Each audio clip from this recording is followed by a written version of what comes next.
Hi everyone, and welcome to Health Kick with Dr. K. And of course, I've got my lovely co-host, Pastor C, with me today. Hello. We are talking about macronutrients. So before I dive right in, I just want to throw it over to Pastor C and ask if she has any questions that pop to her mind. Oh, I do, but not right now. Okay, perfect. So I let you go. Okay. So oftentimes, people don't know what a macronutrient is, right? Because it sounds like a really complicated word. So we've got macronutrient, very big, long word. Yes. But if we break it down, macro means big, and nutrient is some sort of property or chemical that is beneficial to us. Yes. So we have 4 different types. We have carbohydrates, so carbs, protein, Yeah. fat, and water.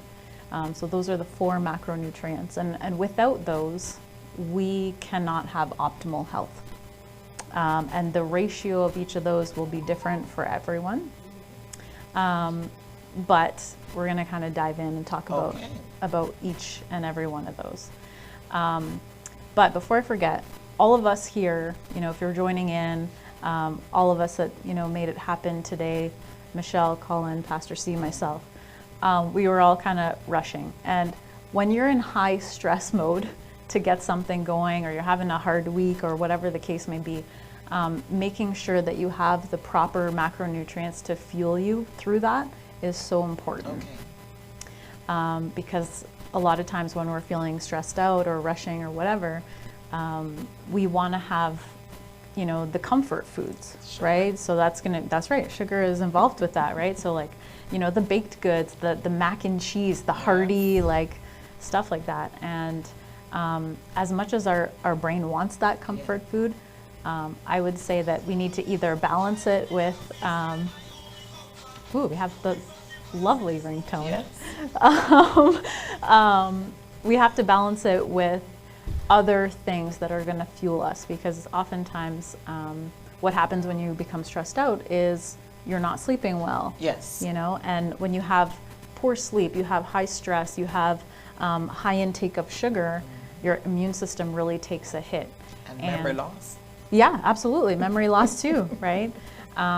So we really take a hit that way. And that's where people start feeling, under the weather. Yes. And that type of thing. So just being cautious with those things.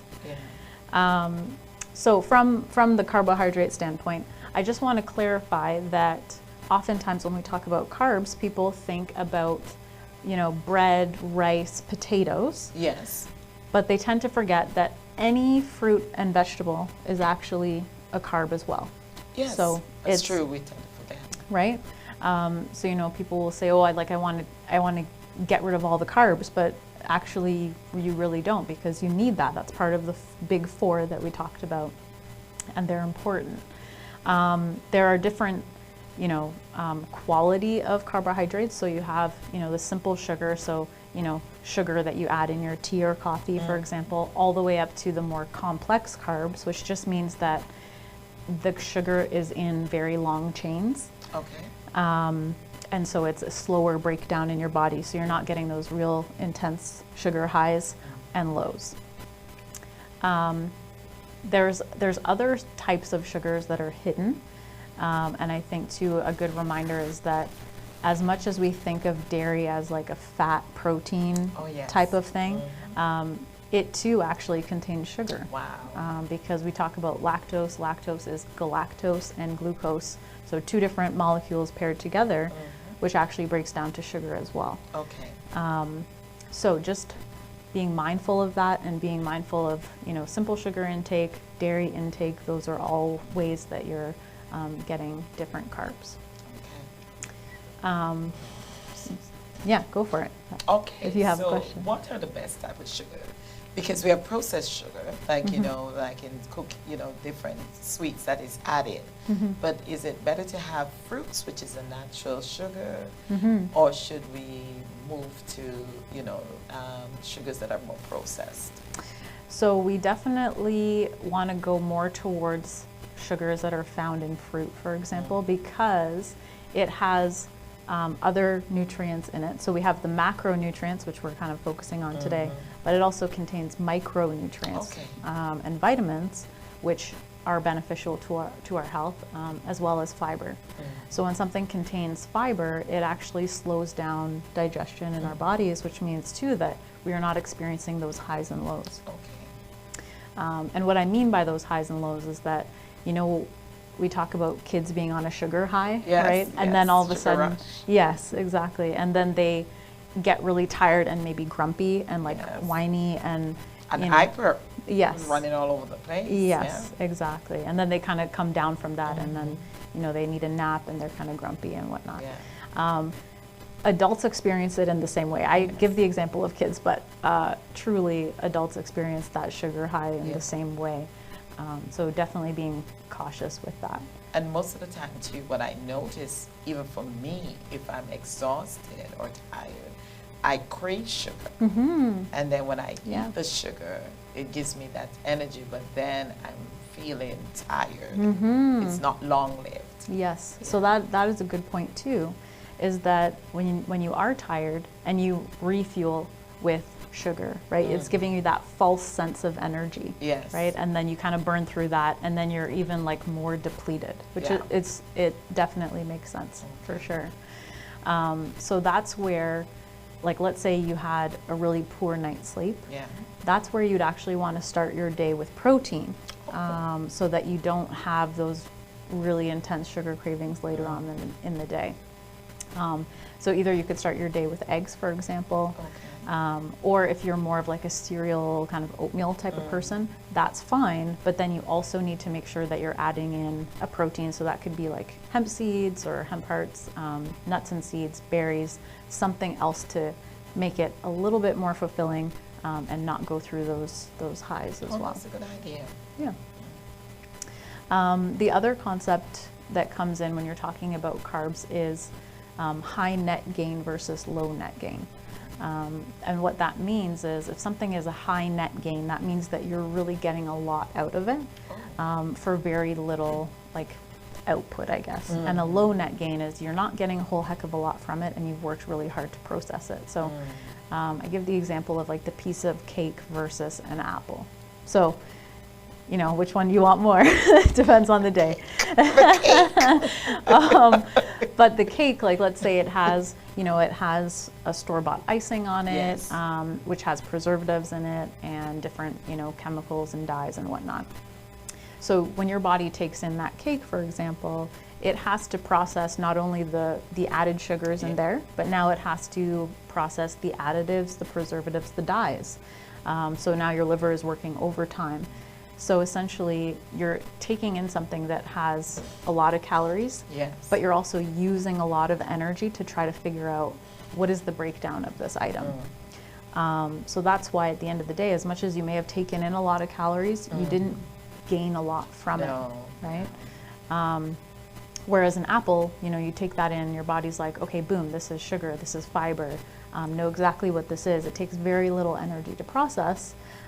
So you're left off with all this energy that you've gained from it, right? And then I find even with me eating the cake, I want more to keep up my energy. So I'm craving more sugar. So I'm eating more sugar. Meanwhile, if I ate the more healthier choice, then I don't need as much. And the interesting thing about cravings is that there's more and more research now saying that it's not only coming from our brains. Like we've all kind of been there where we're like, oh man, I just wish this craving would go away and I would stop thinking about, you know, XYZ thing that you want to eat. But it's not only our brains that is sending us that signal. The vagus nerve has been really highly studied as far as giving a reverse signal, which means that a signal is now coming from the gut to the brain to tell it, hey, you should eat these things so that, you know, your gut bacteria can survive and live. Because your gut bacteria is based on what you eat. So if you eat a certain diet, you know, we all kind of fall into a rut. We eat the same thing every day pretty much, right? So then to keep that gut bacteria alive and well, it's going to keep reinforcing that signal. Hey, keep eating this because we want to live and we want to survive. So it's kind of you're getting signals from both places. You're getting it from your gut and you're getting it from your brain, and probably, you know, pleasure centers in your brain being like, this is comfort, this is, you know, whatever all, right? So it's more complex than just your brain being like, hey, I want to eat cake or I want to eat whatever. Yeah. Yeah.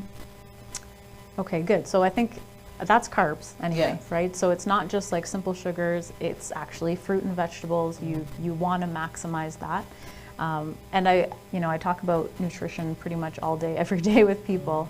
And it's an easy thing to fall into where you realize that you haven't eaten vegetables in a day, right? Like you eat cereal for breakfast, you have a grilled cheese sandwich for lunch, and then you eat pasta for dinner. And you're like, oh my gosh, I didn't eat a single vegetable. And fruits. Right? Yeah. Vegetable and fruits. Yeah. So it's easier than you think to happen. And I think that if you're being mindful about it, just being like, even if you just add in, you know, a handful here and there, like something quick and easy, just like grab some baby carrots, throw it with your lunch, or anything really that's quick to just throw it together. I think people get really bogged down of like, you know, I have to meal prep and I have to do all this stuff. Yes. But I don't like cooking. My husband is the cook. I'm not gonna lie. I don't like it. I eat for function. I think, okay, I need a protein. Okay, I got my chicken. Okay, I need, you know, like vegetables. Okay, I got my salad. And I just like, oh, I need fat. Okay, I'm gonna put my avocado there. And I just like throw it together. But if you don't like cooking, like you go to Metro, get the roasted chicken, you get the bag salad, and you buy an avocado, and done. Your meal planning is done. Yeah. So that didn't involve me cooking anything or me taking extra time. Right? It didn't take much work. Yeah. So if you're tired, if you don't have energy, you don't want a meal plan, boom, that's done. You're done for the week, right? You just buy that and you pick at it.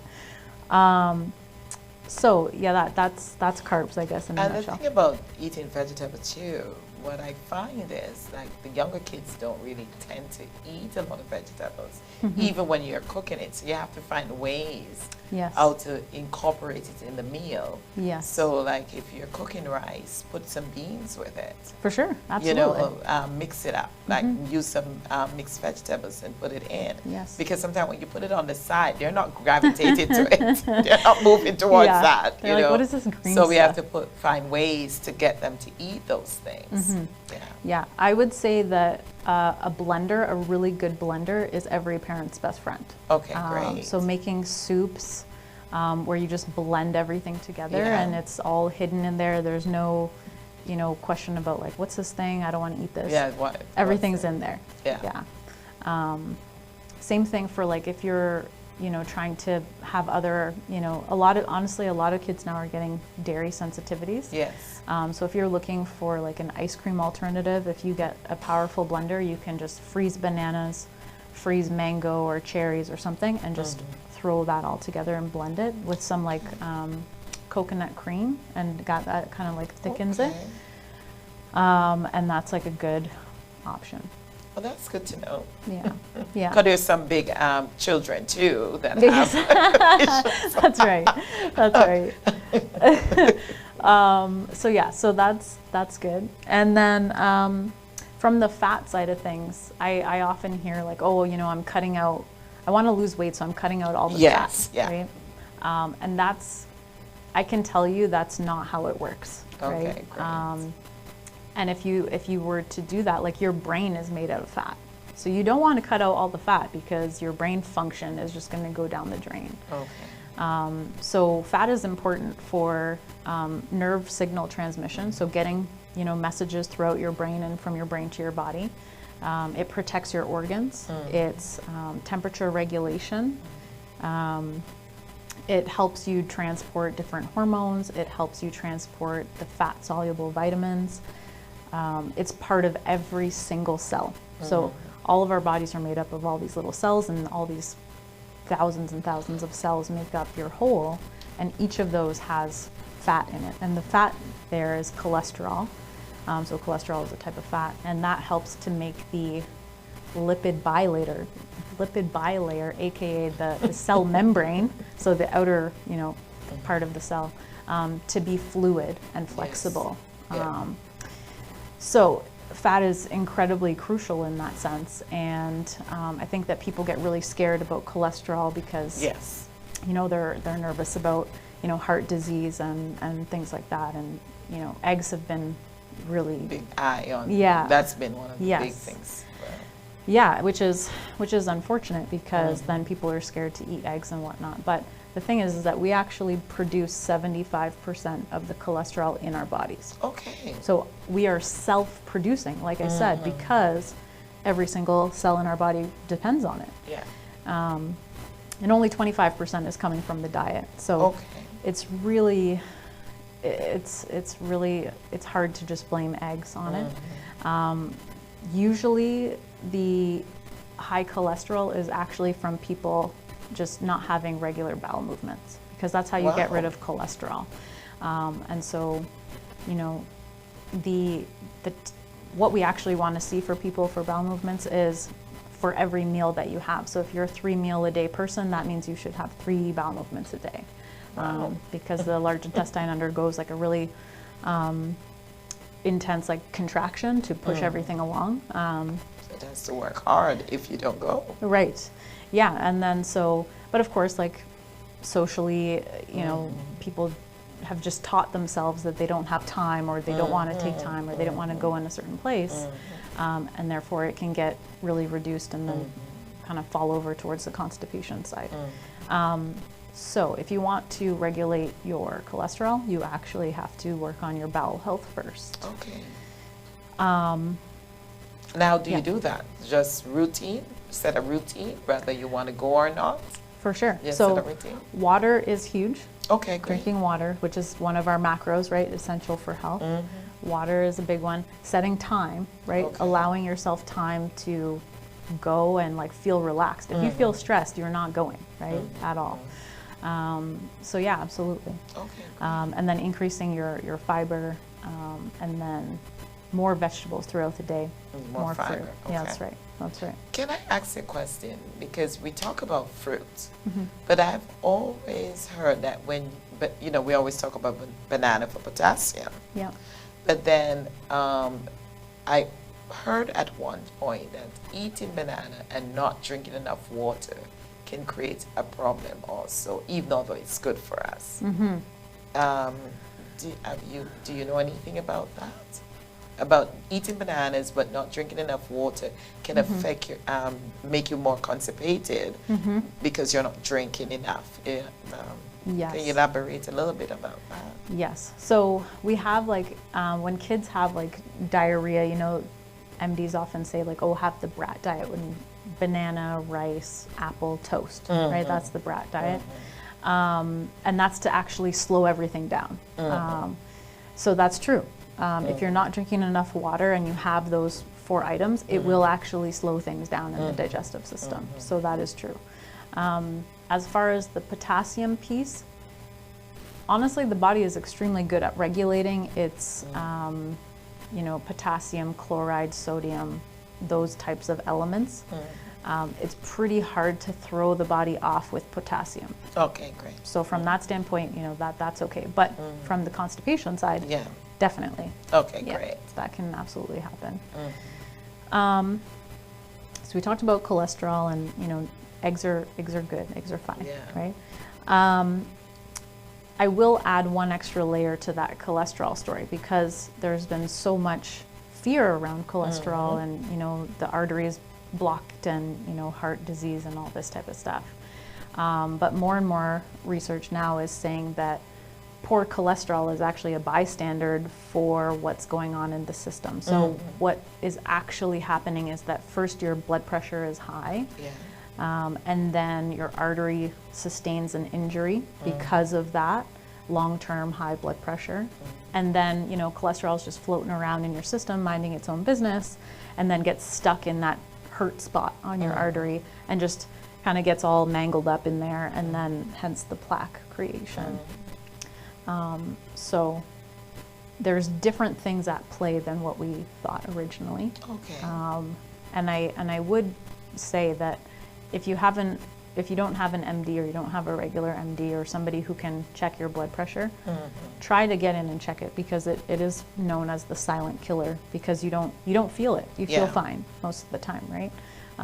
So it is something to keep an eye on and check every year. Every year we should do our blood pressure? Yeah, once every a year? time. Okay. Yeah, every time you have a checkup.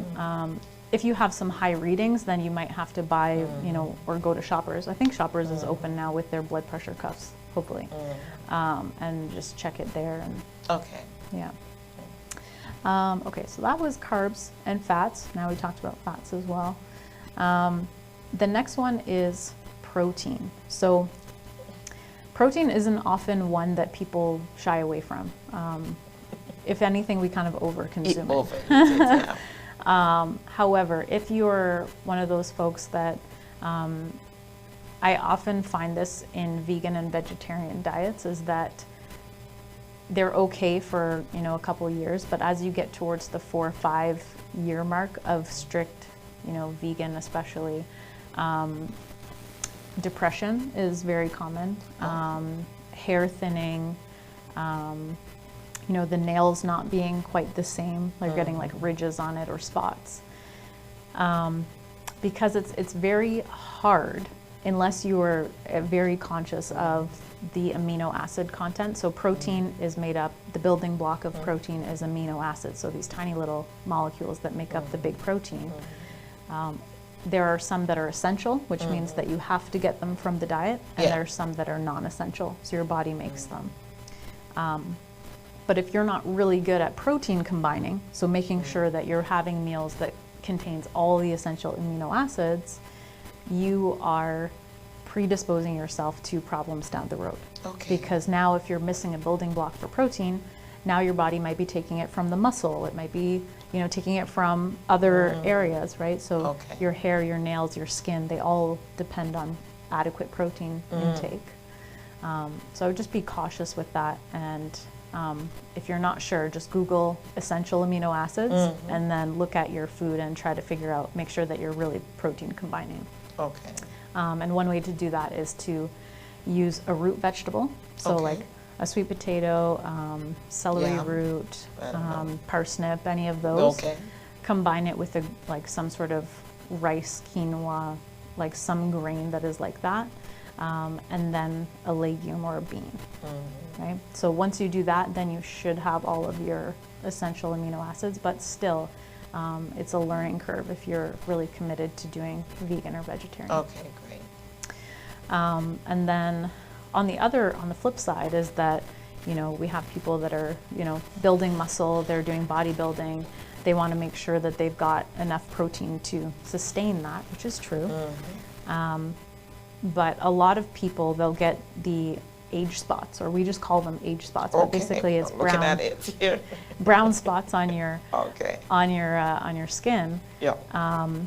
And it actually is a protein and sugar deposit. And I have a few minutes left, but if you want to know more about that, I would highly suggest looking up Dr. Gundry, Dr. Stephen Gundry. He has a whole thing on excess protein and longevity of life and whatnot, and everything he has is accessible online.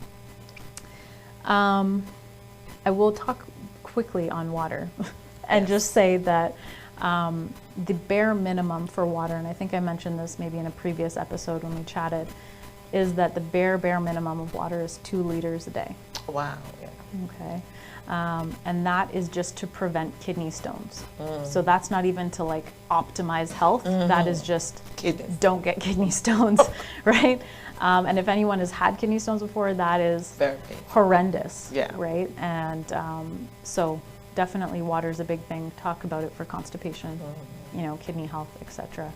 And especially for, you know, flushing out the system. Like, you know, we talk about increasing your fluids when you're sick. But this would be something that we do consistently. Where am I at as far as, okay, perfect. So just to wrap everything up, that's macronutrients. So we talked about carbs, we talked about fat, protein, briefly touched on water, so I got off on tangents there. But join us next time for how to improve your immune health, September 24th.